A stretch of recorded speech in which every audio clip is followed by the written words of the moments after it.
Allez, bonjour à tous les amis, j'espère que tout le monde va bien. Aujourd'hui, dans cette vidéo, on va parler de CKB, la crypto du projet Nervos Network, une crypto dont je parlais assez régulièrement auparavant. Pour ceux qui me suivent depuis très longtemps, vous le savez, c'était à l'époque sur Instagram, j'étais encore pas présent ni sur Twitter ni sur YouTube.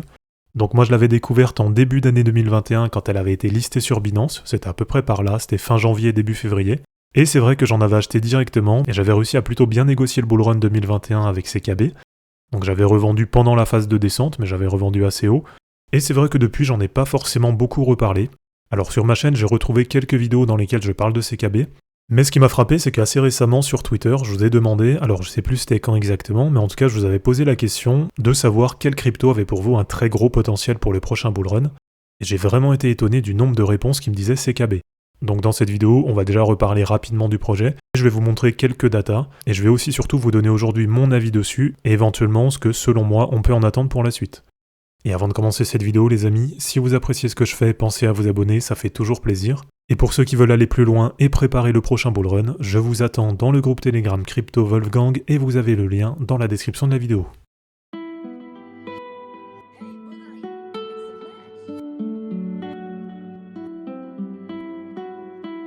Alors CKB, comme vous le voyez, au niveau de la chart, c'est un petit peu compliqué. Sur TradingView, on a un historique qui démarre en novembre 2019.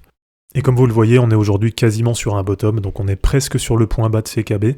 Et pourtant sur le bullrun, notamment avec le listing sur Binance, comme je l'ai dit, en début d'année 2021, de mémoire c'était fin janvier ou peut-être début février 2021. Et dès qu'on a vu le listing, je pense qu'on a été assez nombreux à être comme moi, à découvrir CKB, et de fait à investir dessus, ce qui avait provoqué un pump assez intéressant. Donc ensuite, comme les autres cryptos, on avait eu le bull run en deux phases, avec un double top en novembre 2021, et depuis on est parti en correction. Alors les amis, si vous regardez les quelques vidéos que j'ai déjà fait sur CKB, c'est vrai qu'avant j'étais extrêmement bull dessus, le projet m'intéressait beaucoup, je trouvais que c'était un très très bon fondamental, et j'y croyais vraiment. Je pensais vraiment qu'on avait de quoi retrouver CKB dans le top 100, voire même le top 50 des cryptos. Alors depuis, c'est vrai que j'ai beaucoup changé, et vous avez été assez nombreux aussi à me poser la question un petit peu au fil du temps, et à me demander pourquoi est-ce que je n'avais plus du tout de CKB dans mon wallet. Alors déjà, quand je vois la chart, je suis assez satisfait de ne pas avoir réinvesti sur CKB, puisque là, comme je vous dis, on est quasiment sur un bottom, donc aujourd'hui en termes de chiffres, CKB c'est 84 millions de dollars de total market cap, on est à moins 94,20% par rapport à l'ATH, donc c'est vraiment une très très grosse correction, là c'est vraiment énorme, et on n'est même pas à 30% au-dessus du bottom qui avait été fait lui en fin d'année 2022, c'était exactement le 17 décembre 2022. Au niveau du projet, déjà, si ça vous intéresse, je vous renvoie sur cet article sur coinacademy.fr. C'est un article qui est vraiment très très bien fait, ça va tout vous expliquer. Mais globalement, les points principaux du projet, ce qu'il faut retenir, c'est que c'est une blockchain layer 1 qui a un objectif d'interopérabilité, donc de permettre de connecter, on va dire, toutes les blockchains ensemble, ou en tout cas toutes les applications ensemble, et qui veut faciliter le développement d'applications en offrant par exemple une solution de codage flexible, etc. Donc voilà, pour avoir plus de détails sur le projet, je vous renvoie directement sur cet article, il est très très bien expliqué, tout est bien détaillé dessus. Et c'est vrai que fondamentalement c'est un super projet, c'est très intéressant. C'est un projet chinois qui globalement fonctionne plutôt bien. D'ailleurs si ça vous intéresse, je vous invite à aller télécharger le wallet Neutron, qui est le wallet officiel de l'écosystème. J'ai pas vérifié avant la vidéo, je sais même pas s'il existe toujours, mais en tout cas allez regarder. Et voilà, comme je le disais, c'est un projet chinois, donc moi je m'attendais vraiment à ce qu'il y ait un gros soutien derrière, à ce que ce soit un projet qui soit vraiment poussé et mis en avant. Alors que ce soit de la part peut-être du gouvernement chinois, peut-être d'autres entreprises chinoises qui viennent développer des applications dessus, ou même pourquoi pas, j'ai pensé de la part de Binance, qui est le plus gros acteur chinois dans l'écosystème des cryptos, mais malheureusement, je trouve que niveau marketing et niveau développement, c'est plutôt plat, il n'y a pas grand chose derrière. Donc voilà, c'est un peu dommage, je m'attendais vraiment à mieux, mais comme je vous l'ai déjà dit, il ne faut pas vous accrocher à des projets, même si c'était auparavant une crypto que j'aimais beaucoup, c'était même à l'époque une de mes cryptos préférées, et bien même si elle a beaucoup corrigé et qu'aujourd'hui le prix est beaucoup plus accessible qu'auparavant, personnellement, je ne réinvestirai pas sur CKB. Déjà au niveau des applications, de la DeFi, etc., il n'y a rien de très intéressant sur CKB. On a par exemple Yokai Swap, et je vais vous montrer un petit peu en termes de chiffres ce que ça représente aujourd'hui. Donc déjà sur Defilama, si vous cherchez Nervos Network, vous n'allez rien trouver, donc c'est déjà pas un point très positif. Si vous tapez Yokai Swap, vous allez trouver l'application, et voilà ce que ça donne en termes de TVL, donc de valeur totale bloquée dans le protocole. Aujourd'hui c'est moins d'1,5 million de dollars de TVL, donc c'est-à-dire quasiment rien. C'est moins de 15 000 dollars de volume sur 24 heures, ce qui veut dire une nouvelle fois quasiment rien. Et si on regarde, la TVL, elle a énormément diminué entre début 2022 et maintenant, puisqu'à l'époque, début janvier 2022, on avait un peu plus de 125 millions de dollars de TVL dessus.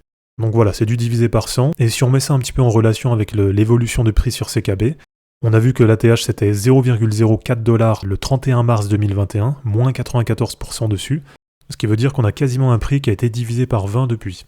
Donc vraiment les amis, je sais pas ce qui vous motive à investir sur CKB aujourd'hui. En tout cas de mon côté, comme je vous l'ai dit, j'avais beaucoup investi dessus en 2021. Voilà, j'ai fait ce que j'avais à faire dessus. Parfois, c'est vrai que ça m'est arrivé de re-rentrer dessus pour ressortir soit un petit peu en gain, soit un petit peu en perte. Voilà, j'ai de temps en temps tenté de trader un peu dessus.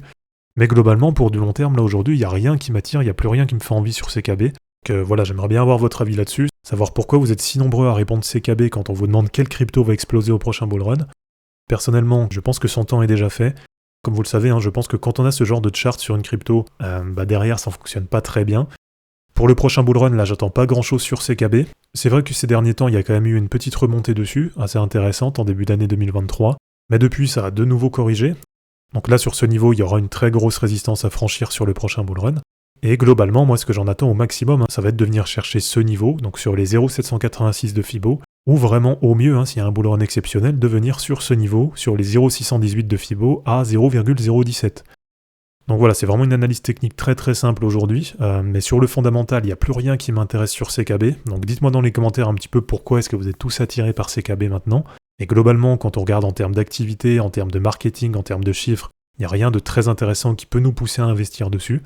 Et donc en termes de potentiel, voilà, pour le premier objectif, ça fait déjà à peu près plus 99%, ce qui veut dire un x2 par rapport à maintenant. Pour le deuxième objectif, ça fait plus 332%, ce qui veut dire x 4,3. Et pour le dernier objectif, donc au mieux, selon moi, si vraiment on a un très très gros bull run, ça fait à peu près du x7. Donc globalement, pour vous résumer en termes de chart, voici à peu près à quoi on pourrait s'attendre au mieux, selon moi je pense, pour CKB. Que ce soit déjà graphiquement, aujourd'hui pour moi, il n'y a aucun signe de retournement de tendance à la hausse. Et fondamentalement, c'est un peu pareil, pour moi aujourd'hui, il n'y a rien qui nous pousserait à aller faire un nouvel ATH. Donc voilà les amis, comme ça aujourd'hui vous connaissez ma position sur CKB, dites-moi dans les commentaires ce que vous en pensez, votre avis aussi dessus, ça m'intéresse de savoir un petit peu ce que vous en pensez.